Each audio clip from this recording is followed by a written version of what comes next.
Kalau boleh tahu ada yang bisa dibantu. Kejadiannya kapan, ada apa ini?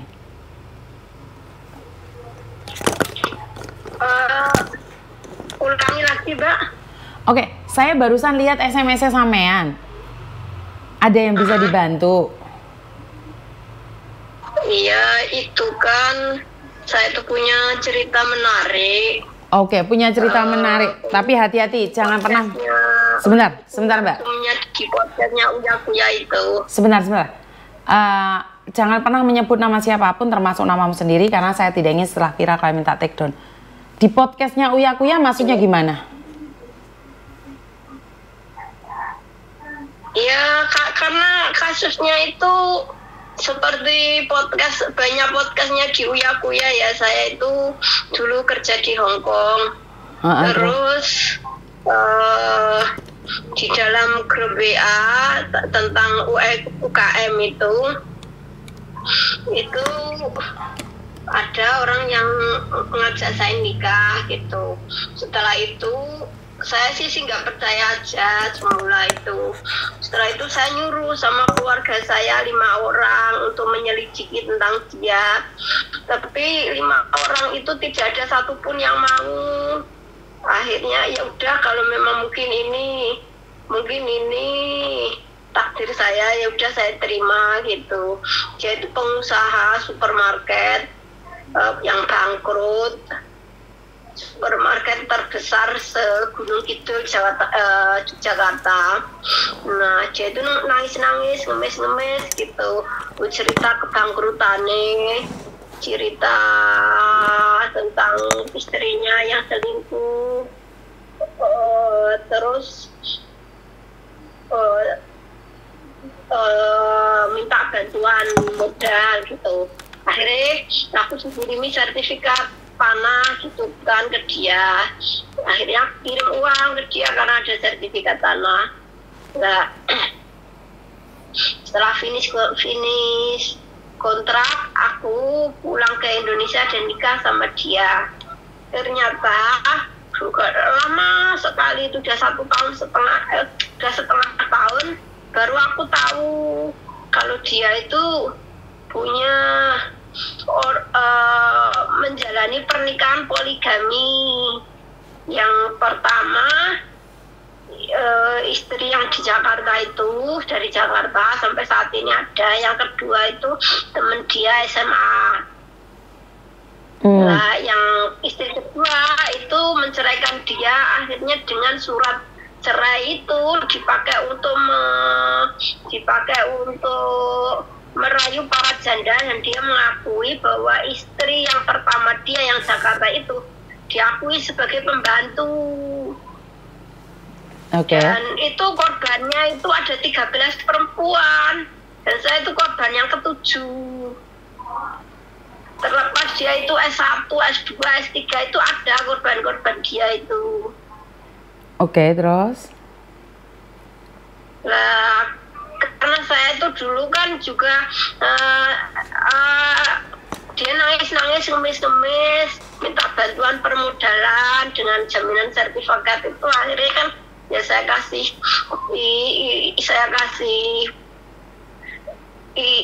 kirimi uang lah. Setelah 1,5 tahun saya di sana, saya itu diajak bersekongkol agar dia itu bisa mencari perempuan lagi. Di situ kan udah ada 2 istri toh, antar saya, istri pertama dia dan sama saya, dan dia mau mencari istri lagi. Itu S1 usahanya itu pizza di Yogyakarta. Dan ternyata selama ini saya selidiki, saya itu ternyata korban yang ke-7, dan orangnya itu korban yang pengusaha pizza itu korban yang ke-8. Nah, setelah saya gagalkan, akhirnya dia membawa pulang lagi perempuan yang anaknya kiai dari Tegal. Nah, itu saya gagalkan lagi. Terus orang Madiun, dan sekarang tuh orang dia itu. Dan dia memang tuh predator kelamin.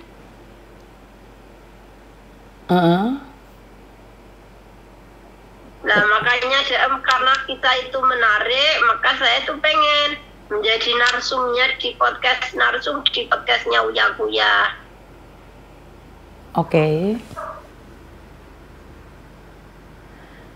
Dan apakah 13 orang itu mau jadi saksi?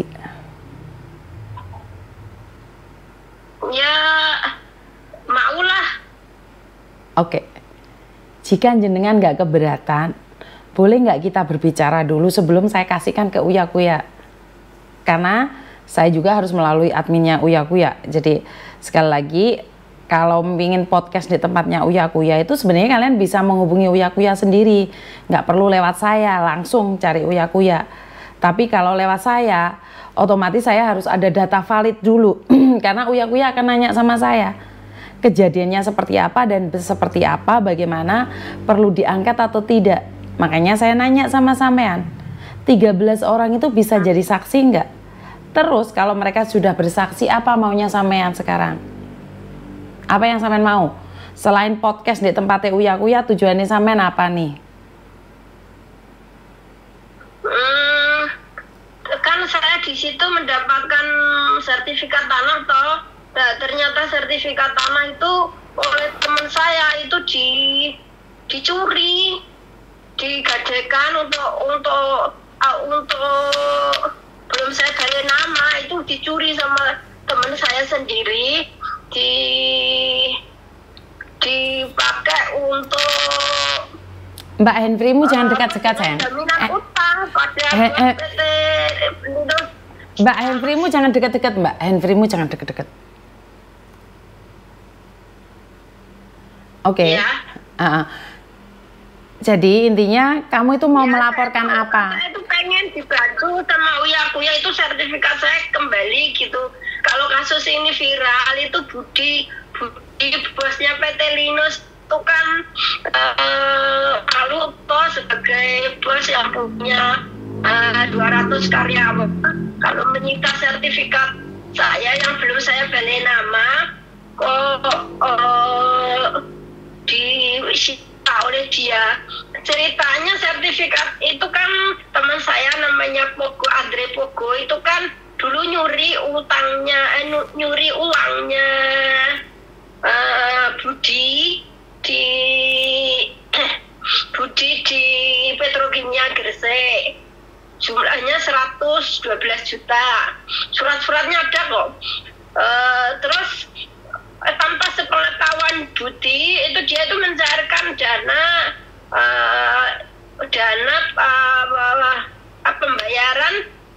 pembayarannya Petrokimia ke perusahaannya Budi, itu kirim barang limbah itu.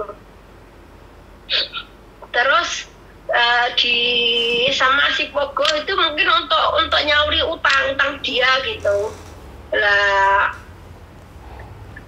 Terus si Budi itu melaporkan Pogo kepada Polres Sidoarjo. Ke Polres Sidoarjo ditangani oleh Pak Imsak. Lah, Budi itu sendiri itu yang namanya orang lapor kepada kepolisian itu kan juga nggak sebatas hanya lapor untuk memproses Pogo bisa masuk penjara, itu kan gak semudah itu toh ya. Dia harus bayar polisi, bayar si Imsak itu uang sidik, uang lidik, uang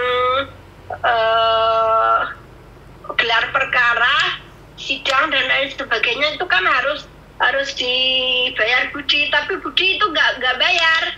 Nah, karena sudah dilaporkan kepada pihak Polres Sidoarjo oleh Budi, si Pogo itu ketakutan. Saking takutnya, akhirnya dia mencuri sertifikat saya, diserahkan ke Budi sebagai jaminan utang.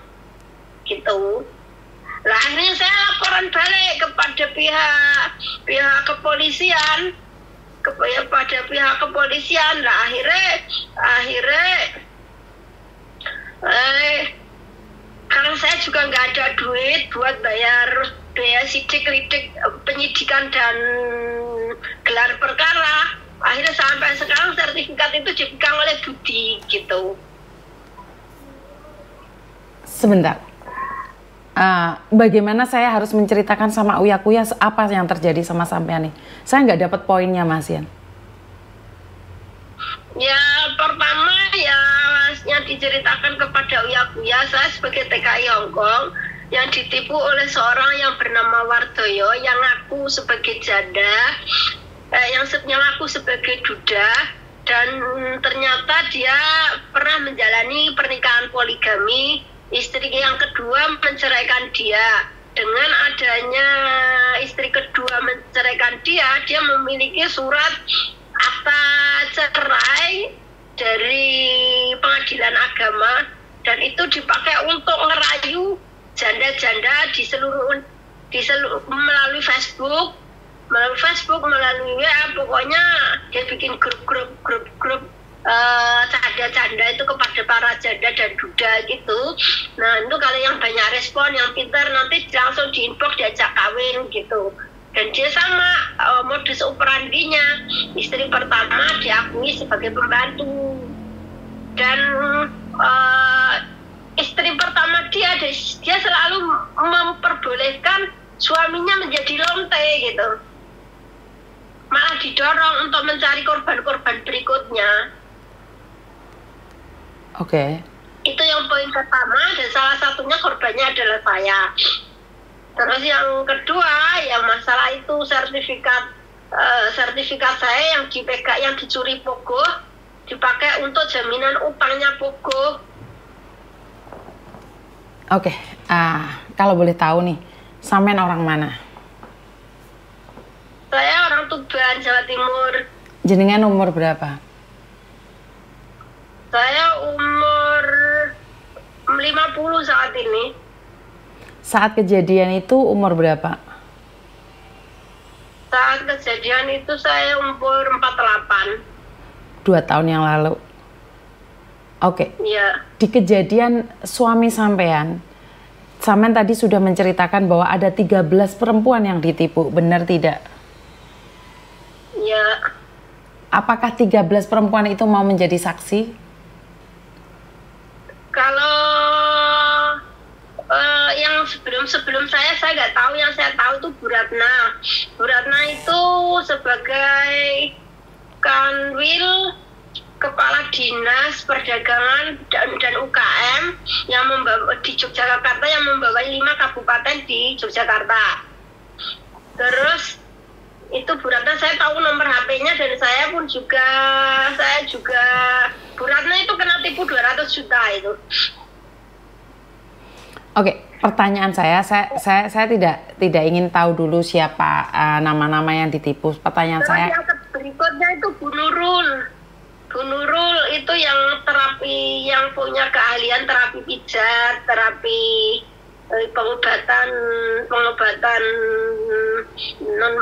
pengobatan pijat lah. Terus berikutnya itu Bu Agung. Itu saya yang bisa. Terus Lilu. Nah, ini 4 saya punya nomor HP ini. Oke. Boleh nggak jenengan tanyakan apakah mereka bersedia untuk podcast bareng sama Uya-Kuya dulu, ini pertama. Dan apa yang sampean inginkan kalau kalian podcast?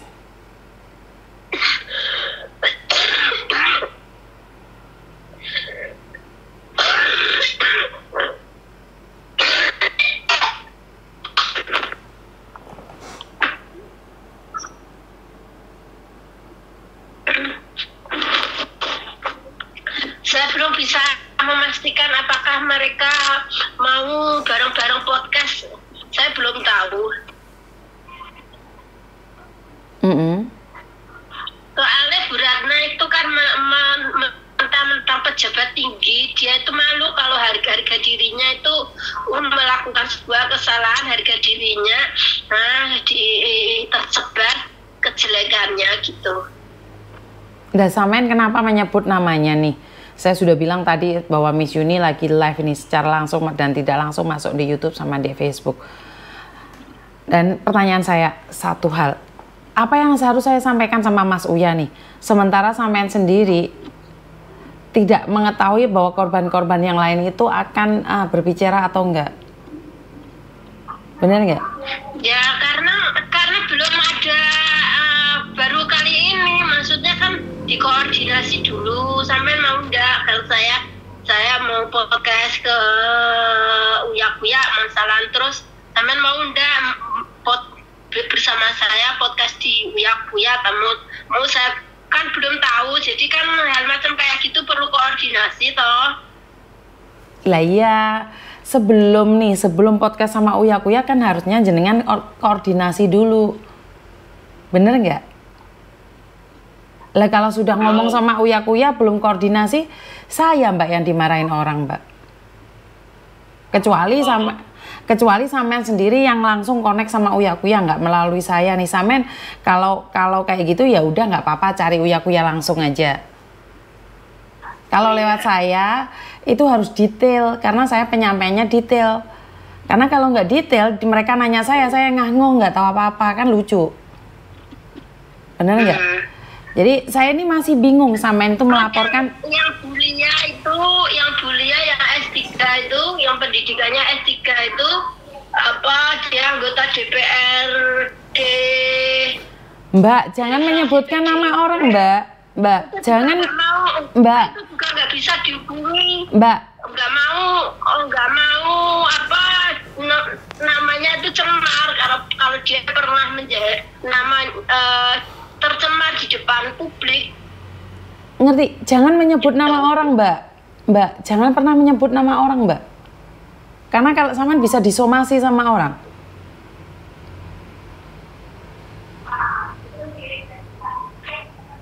Paham nggak? Iya paham. Kita harus ada aturan mainnya. Di tempatnya Uya sampean juga nek ngomong kayak gitu, ya gak wani saya memberikan nomor jenengan sama Uya. Kita harus menyesuaikan juga. Itu akan terjadi fitnah kalau tidak ada buktinya. Makanya saya bilang sama sampean harus koordinasi dulu.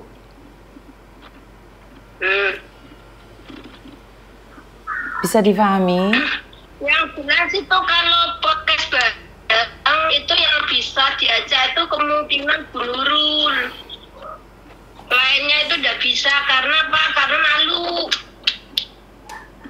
Sampean habis berapa sih sama cowok tadi itu? Ya 250 jutaan adalah. Kerja berapa tahun sampean? Jika saya dikasih sertifikat itu, akhirnya saya dikasih sertifikat tanah seluas 1.200 meter. Sebentar, Mbak, saya masih penasaran juga. Sertifikat kok bisa diambil orang? Emang sertifikatnya di dalam emperan? Nggak sampean sembunyikan, nggak sampean simpen? Ya waktu itu penyerahan sertifikat itu antara saya dan dia toh. Dia saya ajak ngambil barang-barang saya. Terus akhirnya sertifikat itu dipegang dia lah. Tak jaluk nggak boleh. Saya kan suruh jual aja gitu lah. Tanpa sepengetahuan saya ternyata sertifikat itu digadekan. Sampean ada buktinya kalau sertifikat itu digadekan? Ada. Semuanya ada bukti-buktinya. Bisa dikasihkan ke saya? Iya, tak cari. Oke.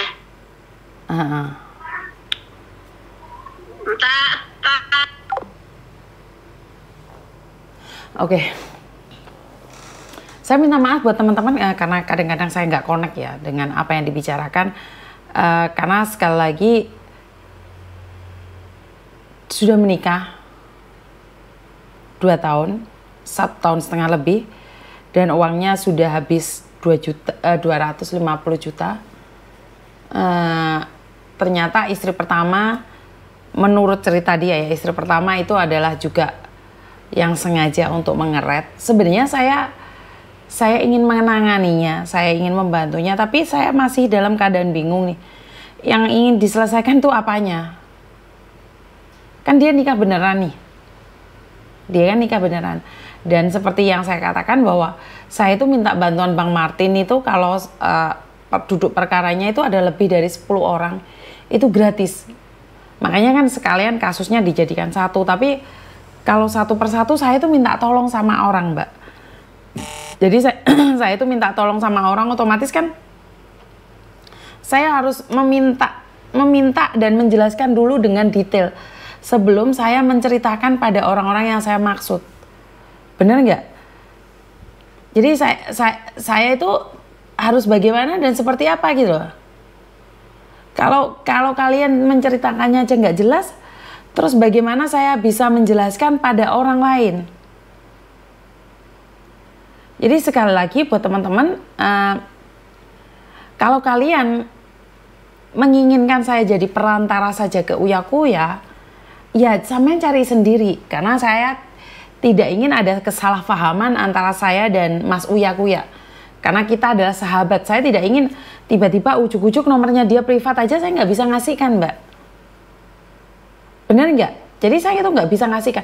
Kalaupun itu zaman dahulu saya kasihkan langsung, Mas Uya bilang apa? Hubungi Miss Yuni dulu, biar Miss Yuni tahu detailnya dan kronologinya. Ya karena Mas Uya sendiri nggak paham, kecuali nih, kayak kasusnya si Faruk itu, data sudah ada di saya, informasi semua sudah ada di saya. Saat saya ditanya, saya bisa menjawab pertanyaan-pertanyaan itu dengan sat-sat, dan kalian hadir di situ.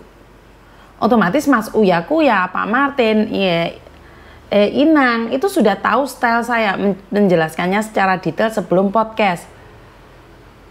Jadi buat teman-teman, saya cuma ingin menyampaikan bahwa boleh bercerita informasinya, tapi mohon yang jelas ya. Kalau nggak jelas, ya bagaimana kita akan menjelaskan pada orang lain.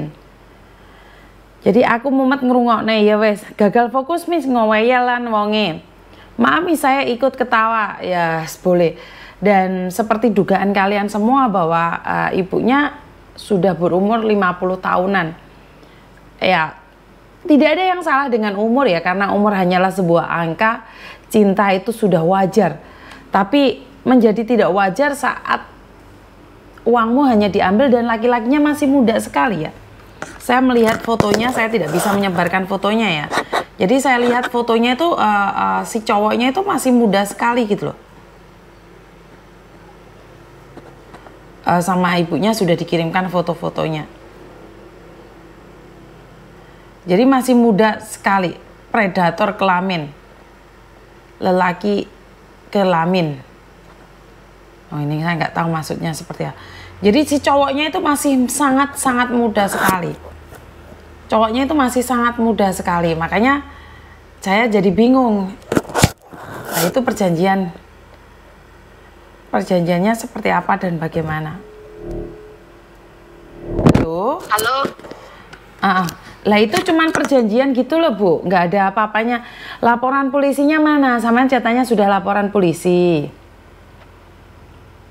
Ya bentar, saya laporan polisinya tak akui, ini tak belum tak foto nih. Kalau boleh tahu nih cowoknya umur berapa Bu? Cowok yang Jogja itu umurnya 52. Asli 52? Iya. Yang cowok Jogja itu cowok yang nipu sampean itu? Iya. Yang ambil sertifikat atau yang nikahi sampean? Yang nikahin saya, yang ambil sertifikat itu Herman sama Budi. Herman sama Pogo. Terus surat perjanjian yang sampean kirim ke aku itu tentang apa Bu? Itu perjanjian surat itu tentang bahwa utangnya Pogo itu dibayar pakai sertifikat ini, dan sertifikat ini di dalam tulisan ini kan tulisannya kan begini: pada hari ini Jumat 14 April 23 dengan kesadaran dan niat baik untuk menyelesaikan permasalahan atas kewajiban pembayaran jasa transport kepada PT Linus Trans yang lebih saya pergunakan pribadi.